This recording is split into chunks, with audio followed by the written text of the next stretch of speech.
ለመኖር የሚቋምጡ በተስፋ ነገን የተሻለ ለማድረግ ህይወታቸውን አሃዱ ብሎ የጀመሩ ለግላጋ ወጣቶችን በመፈለግ ጥሩ ሰው መስሎ በመቅረብ ከልክ ያለፈ የወሲብ ፍላጎቱን ካሳካ በኋላ አመሰግናለሁ ብሎ እንደመሸኘት ጭካኔ በተሞላበትና አሰቃቂ በሆነ መንገድ እስትንፋሳቸውን እስከ ወዲያኛው ያሰናብተዋል። አንዳንድ ጊዜ ራሱን በተሻለ መንገድ ለማሳየት ሲሞክር፣ በሌሎች ጊዜያት ደግሞ ሆን ብሎ መርማሪዎችን ለማደናገር ይዋሻል። ለረጅም ጊዜ በውሸት ዓለም ውስጥ ስለኖረ የራሱን ውሸቶች እንደ እውነት ወደ ማመን ደረጃ ላይ በመድረሱ ስለሚፈጽማቸው አረመኔያዊ ግድያዎች ያለምንም ጸጸትና በኩራት ይናገር የነበረ ሲሆን ፖሊሶች ከ20 ዓመታት በላይ ግለሰቡን ሲያሳድዱ ነበር። ፍርደ ገዳይ እውነታ ጉዳይ ላለመባል መርማሪዎች ከ5 ወራት በላይ የፈጀ ጥረትን ማድረግ አስፈልጓቸዋል። ጊዜው 1949 የካቲት 18 ነው። የአሜሪካ ግዛት የሆነችው በህዝብ ብዛቷን በምትታወቀው በዋሳች ተራሮችና በታላቁ የጨው ሐይቅ መካከል የምትገኘው የዩታ ግዛት በድርጊቶቹ የብዙዎቹን ፊት ያጨማተረ አንድ ምጻተኛ ግለሰብ እንካችሁ ትላለች።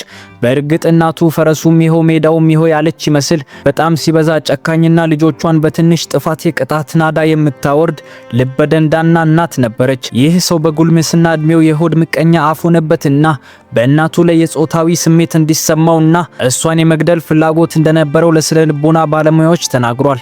አባቱም የአውቶቡስ አሽከርካሪ የነበረ ሲሆን በመንገዱ ላይ ላሉ የወሲብ ሰራተኞች ዘወትር አፈር ትሸታላችሁ እያለ ንቀቱን ይነግራቸው ነበር። ይህ የምናወራለት ግለሰብ የንባብ ችግር ያለበት ሲሆን የብልህነት መጠኑም ዝቅተኛ እንደነበር ይነገራል። በ16 ዓመቱ ገደማ የ6 ዓመት ህፃን ወደ ጫካ በመውሰድ የግድያ ሙከራ ያደረገበት ቢሆንም ህፃኑ በቢላዋ ተወግቶ በታምር በህይወት ሊተርፍ ችሏል። ይህን ሁሉ ልናወራለት የወደድነው ሩቅ አገርም ተጉዘን በብዙዎች ዘንድ አግራሞትን የጫረ የህይወት ታሪክን እንድናወራላችሁ ያስገደደን በምስሉ ላይ የምትመለከቱት የብዙ ልጃገረዶችን ህይወት ህልም ያደረገው ግለሰብ ጋሪ ሪጆ ይባላል። በ1969 የሁለተኛ ደረጃ ትምህርቱን እንደጨረሰ የባህር ኃይልን በመቀላቀል ወደ ቪየትናም ተሰማራ።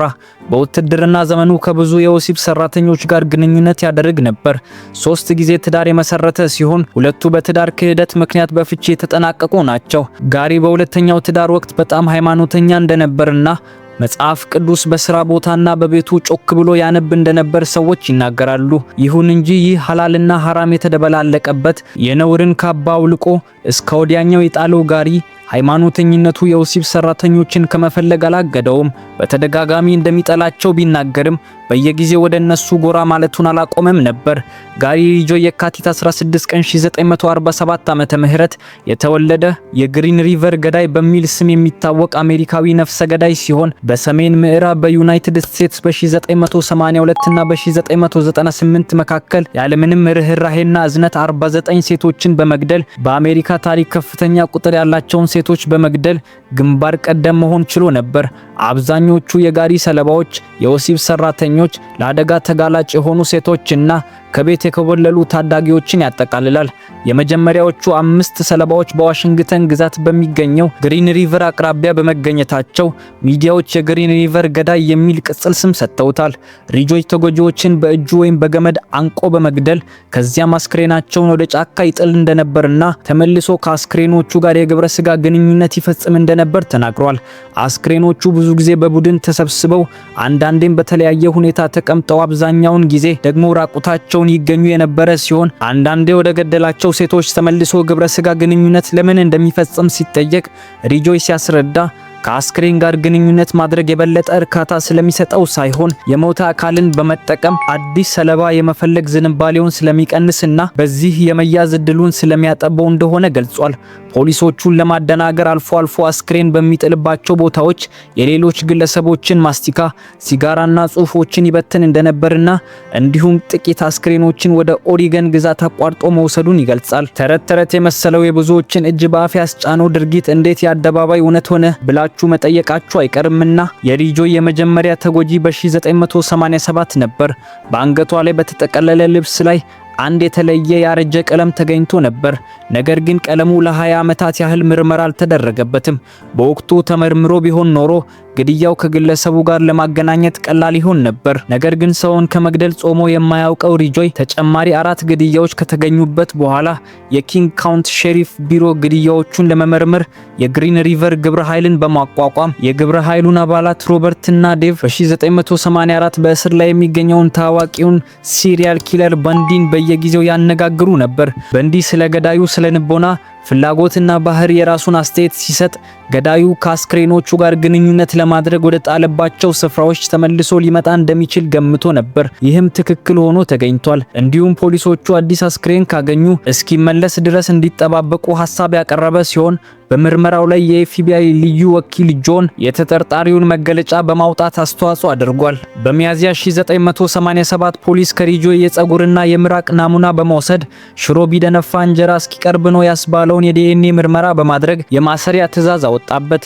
ፖሊስ ሊያስረው ሲመጣ በኬን ዌርዝ በቀለም ቀቢነት እየሰራ ነበር። ይህ የሆነው የፎሬንሲክ ሳይንቲስቶች ተጎጂዎችን በተገደሉበት ወቅት ፋብሪካ ውስጥ ይሰራበት የነበረውን የልዩ ቀለም አይነት በአስክሬናቸው ላይ በማግኘታቸው ነበር። ሪጆይ ከ1987 ጀምሮ ተጠርጣሪ ቢሆንም መርማሪዎች በወቅቱ ማስረጃ ሊያገኙበት አልቻሉም።